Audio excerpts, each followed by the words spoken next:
Hello again guys, today you join me back at my local doing something a little bit different, and today we are after some pike. So right now I've got two dead bait rods already slung out, both of them are float setups just on the bottom, and then one is just kind of sat in the water column. One is on a mackerel and the other is on a sardine. Seems to be doing really well for me at the minute, but yeah, hopefully we can get a few. And actually I've just already had a little jack on a lure on just what I tend to use all the time, just little western shads. Tend to do the business every time, to be honest with you. But yeah, I've already had one. Hopefully we can get another one soon. I've just moved into a different swim to see if anything else can materialise of it, so hopefully we can get a few pike on the bank.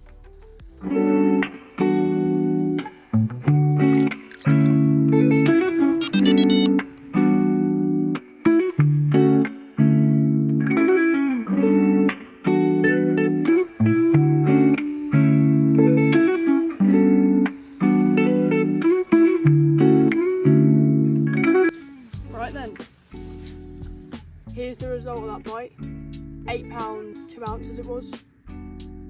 Yeah, beautiful pike. Second one of the day. First one was on a little lure, little jack, but they all count, don't they? Look at this beauty. Look at the markings on her. Absolutely beautiful. Right, let's get her back.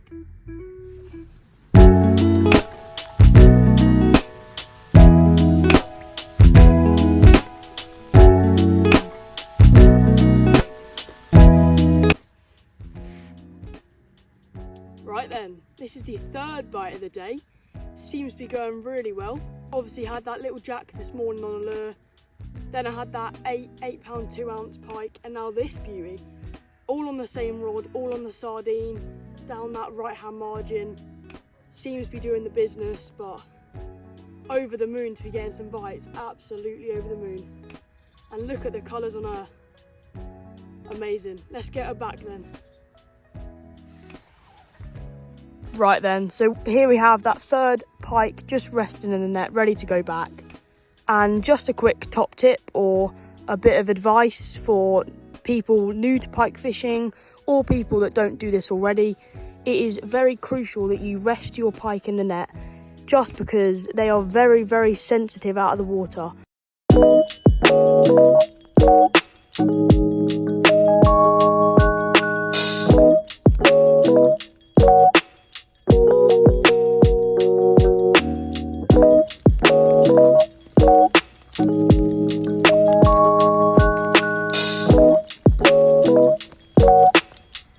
Right then, as you would have just seen, I have just landed my third pike of the day at £7 on the nose.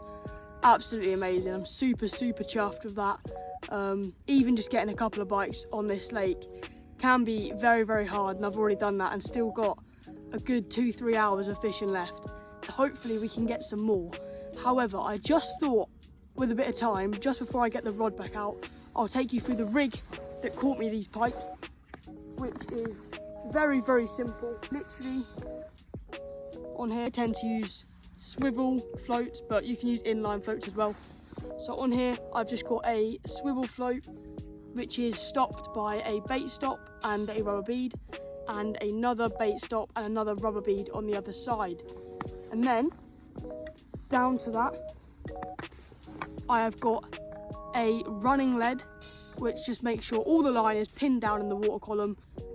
But next to that we've then got a little black rubber bead which goes over the knot that you tie onto your swivel, and all that does is make sure that when this weight comes flying down, that protects that swivel from getting any damage or anything like that. So that's what the rubber bead does.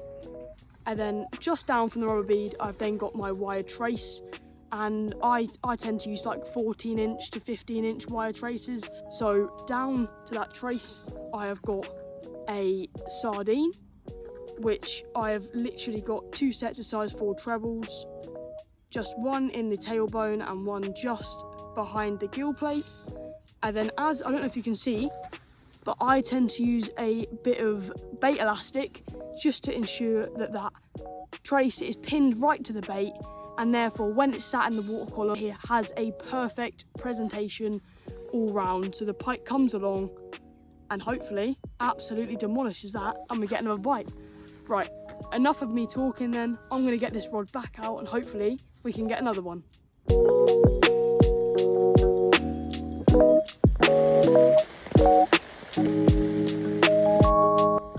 Right then, that is unfortunately the end of the session.